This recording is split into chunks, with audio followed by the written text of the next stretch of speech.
Hello friends, आज फिर से स्टडी 98 परिवार में स्वागत है। आप कैसे होंगे? अच्छे होंगे, ध्यान से पढ़े होंगे। आज फिर से हम यूपी ट्रिपल एस सी पेट के एग्ज़ाम से रिलेटेड क्वेश्चन लेकर आए हैं, जिसमें पहला क्वेश्चन है, प्रशासन के क्षेत्र में निम्न में से कौन से इल्तुतमिश की देन थे? यानी इल्तुतमिश की देन क्या थी? इल्तुतमिश की देन जो थी इक़्तिदारी व्यवस्था, प्रणाली व्यवस्था, मुद्रा प्रणाली, सैन्य संगठन, यानी कि उपरोक्त सभी, यानी कि प्रशासन के क्षेत्र में इल्तुतमिश की देन जो थी इक्का प्रणाली व्यवस्था थी और मुद्रा प्रणाली भी थी, सैन्य संगठन, यानी कि इसमें से सभी जो है, इसका राइट आंसर जो है सही हो जाएगा। यानी कि इक्का प्रथा भूमि पर आधार प्रशासनिक व्यवस्था थी। हम मानते हैं कि इल्तुतमिश जो है तुर्किस्तान का इल्बरी तुर्क था। इल्तुतमिश ने कुतुब मीनार का निर्माण कार्य पूर्ण कराया था और इल्तुतमिश ने बदायूं की जामा मस्जिद का निर्माण भी करवाया था और इल्तुतमिश ने 2 महत्वपूर्ण धातु चलवाया था, जिसने चांदी का टका और तथा तांबे का जीतल। इसका अगला क्वेश्चन देखेंगे, यानी क्वेश्चन नंबर 2, अकबर के शासन में महाभारत की फारसी भाषा में अनुवाद किया गया वह किस नाम से जाना जाता है? यानी कि इसका राइट आंसर हो जाएगा ऑप्शन नंबर बी, रज्मनामा जो है ये महाभारत की फारसी में अनुवाद किया गया था, वह रज्मनामा नाम से जो है जाना जाता है।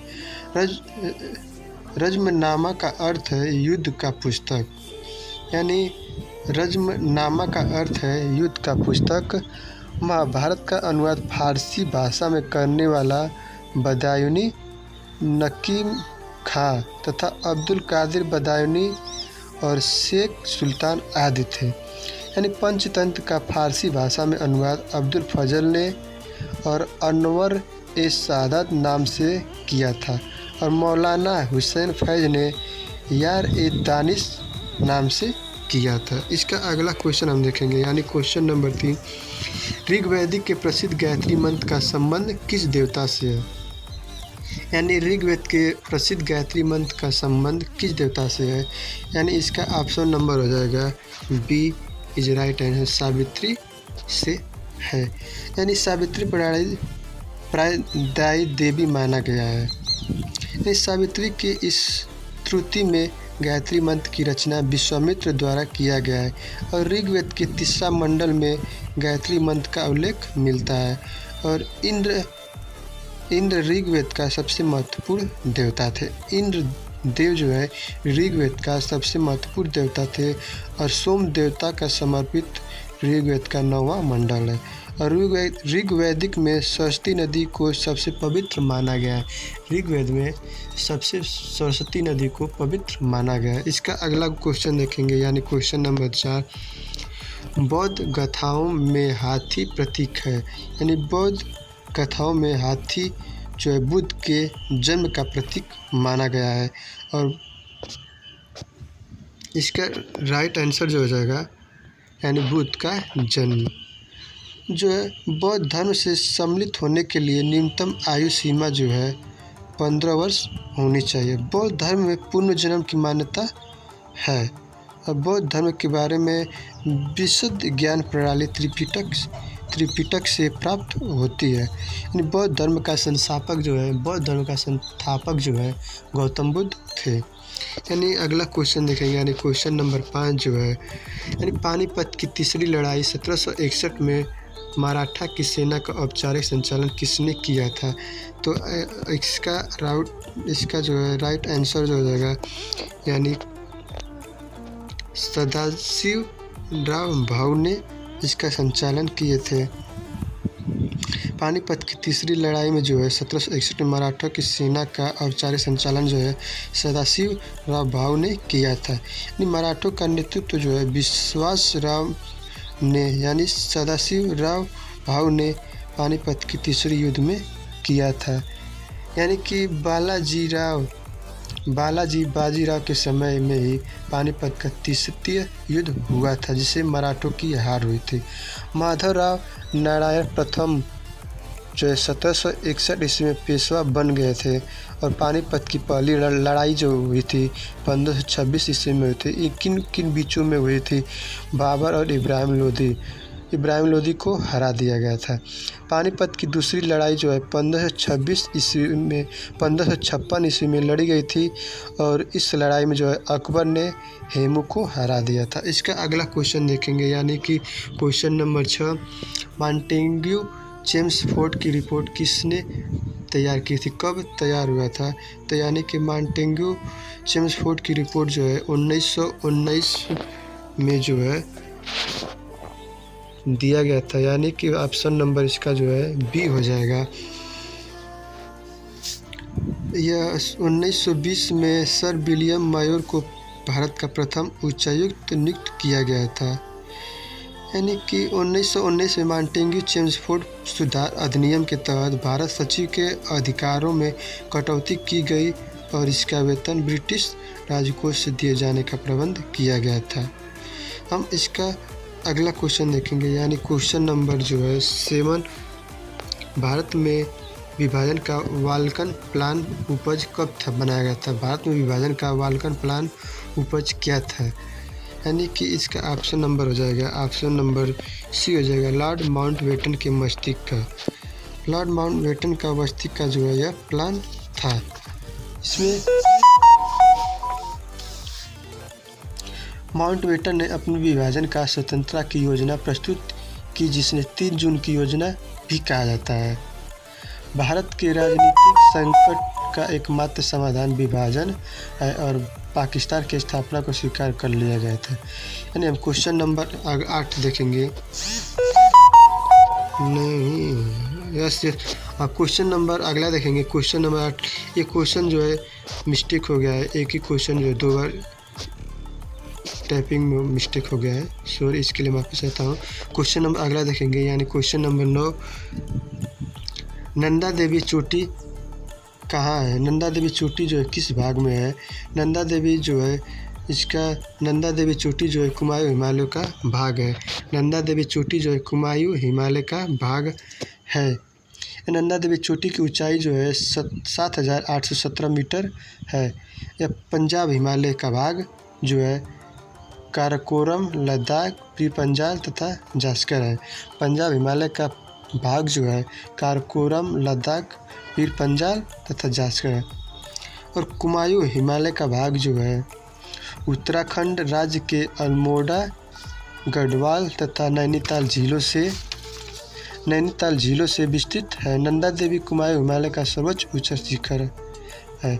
और असम हिमालय जो है तीस्ता तथा दियांग नदी के बीच जो है 720 किलोमीटर की लंबाई में फैला है।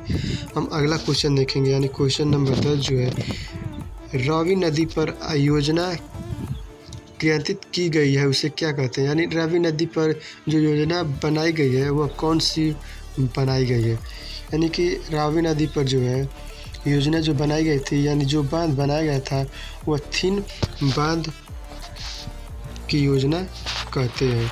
थिन बांध योजना कहते हैं। माही इसकी सबसे ऊंची मतलब भारत का सबसे ऊंचा बांध जो है 261 मीटर है। यह टिटेरी बांध योजना जो है भागीरथी नदी पर स्थित है। यह कहाँ पर है, किस राज्य में? उत्तराखंड में बनाया गया है। माही परियोजना जो है माही नदी पर स्थित है। यह गुजरात राज्य में है। हम अगला क्वेश्चन देखेंगे, यानी क्वेश्चन नंबर 11, यमुना नदी के किनारे बसा शहर कौन सा है? यमुना नदी के किनारे बसा शहर जो है आगरा। यमुना नदी के किनारे जो है बसा शहर जो है आगरा जो है। आगरा जो है यमुना नदी के किनारे बसा है। अच्छा, यमुना नदी के किनारे जो है आगरा बसा है और मथुरा और दिल्ली भी जो है यमुना नदी के तट पर बसा है। हम अगला क्वेश्चन देखेंगे, यानी क्वेश्चन नंबर 12, नील क्रांति किससे संबंधित है? नील क्रांति जो है किससे संबंधित है? नील क्रांति जो है मत्स्य उद्योग से संबंधित है। मत्स्य उत्पादन में जो है चीन का प्रथम स्थान है और भारत में पश्चिम बंगाल में सबसे अधिक मछली पकड़ा जाता है। हरित क्रांति जो है कृषि से संबंधित है और अमृत क्रांति जो है जल संरक्षण से संबंधित है और पीली क्रांति जो है तिलहन दलहन से संबंधित है। हम अगला क्वेश्चन देखेंगे यानी question number 13। Indian oil corporation का सबसे बड़ा रिफाइनरी कहाँ स्थित है? यानी कि पारादीप में जो है यह स्थित है। पारादीप जो है यहाँ पर स्थित है। पारादीप जो है उड़ीसा में स्थित है और पानीपत जो है हरियाणा में स्थित है और मथुरा में जो है मथुरा कहाँ है? मथुरा उत्तर प्रदेश में है। हल्दिया जो है पश्चिम बंगाल में। यानी कि रिफाइनरी राज्य और क्षमता टन पारादीप से उड़ीसा राज्य में जो है 15 टन उत्पादन होता है रिफाइनरी। हम अगला क्वेश्चन देखें यानी कि इंडियन ऑयल कॉरपोरेशन की स्थापना कब की गई थी? 1964 ईस्वी में की गई थी। इसका मुख्यालय जो है LOC मतलब कि इंडियन ऑयल कॉरपोरेशन की स्थापना जो है नई दिल्ली में हुई थी। हम अगला क्वेश्चन देखेंगे यानी क्वेश्चन नंबर 14। निम्नलिखित में से कौन सी फसल खरीद की नहीं है? तो इनमें से जो है फसल जो है मसूर की जो है नहीं है। हम अगला क्वेश्चन देखेंगे यानी क्वेश्चन नंबर 15। भारत की पार्लियामेंट का उद्घाटन किस सन में हुआ था? भारत का पार्लियामेंट की स्थापना जो है 1927 में की गई थी। 1927 में जो है उद्घाटन किया गया था। यानी 1947 में जो है 1927 को जो है भारत का पार्लियामेंट उद्घाटन 1927 में हुआ था। 1927 में मद्रास में कांग्रेस की 43वां अधिवेशन हुआ था जिसमें स्वाधीनता की मांग की गई थी और 27 दिसंबर 1911 को भारतीय राष्ट्रीय कांग्रेस की कलकत्ता अधिवेशन में सर्वप्रथम राष्ट्रीय गान को गाया गया था। तो क्वेश्चन नंबर अगला देखेंगे क्वेश्चन नंबर 16 जो है भारतीय संविधान के अंतर्गत निम्नलिखित में से कौन सा मूल कर्तव्य नहीं है? यानी कि मूल कर्तव्य जो है लोक चुनाव में मतदान करना ये मूल कर्तव्य नहीं है और बाकी सब जो है कर्तव्य। सार्वजनिक संपत्ति की सुरक्षा करना ये भी कर्तव्य है। यानी मूल कर्तव्य मौलिक कर्तव्य यानी संविधान का 4 क तथा अनुच्छेद 51 का जो है इसके अंतर्गत मौलिक कर्तव्य के अंतर्गत आता है। अब मौलिक कर्तव्य कहाँ से लिया गया है? रूस से लिया गया है। यह मूल संविधान का भाग नहीं है। इन्हें सरदार स्वर्ण सिंह समिति 1976 की सिफारिश पर 42वें संविधान संशोधन अधिनियम 1976 द्वारा जोड़ा गया है। वर्तमान में मौलिक कर्तव्य की संख्या 11 है। क्वेश्चन नंबर हम अगला देखें क्वेश्चन नंबर 17 जो है धन विधेयक भारतीय संविधान के किस अनुच्छेद में परिभाषित किया गया है?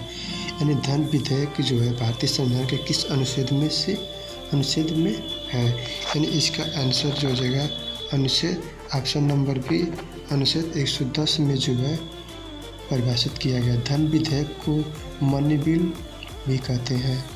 यानी अनुच्छेद 110 में धन विधेयक को परिभाषित किया गया है। Thank you so much. Video पसंद है तो लाइक और सब्सक्राइब और शेयर करना न भूलें प्लीज़। हम जानते हैं आप अच्छे से होंगे और पढ़ाई कर रहे होंगे। Thank you. नेक्स्ट वीडियो बनाने के लिए कमेंट ज़रूर करना। Thank you so much.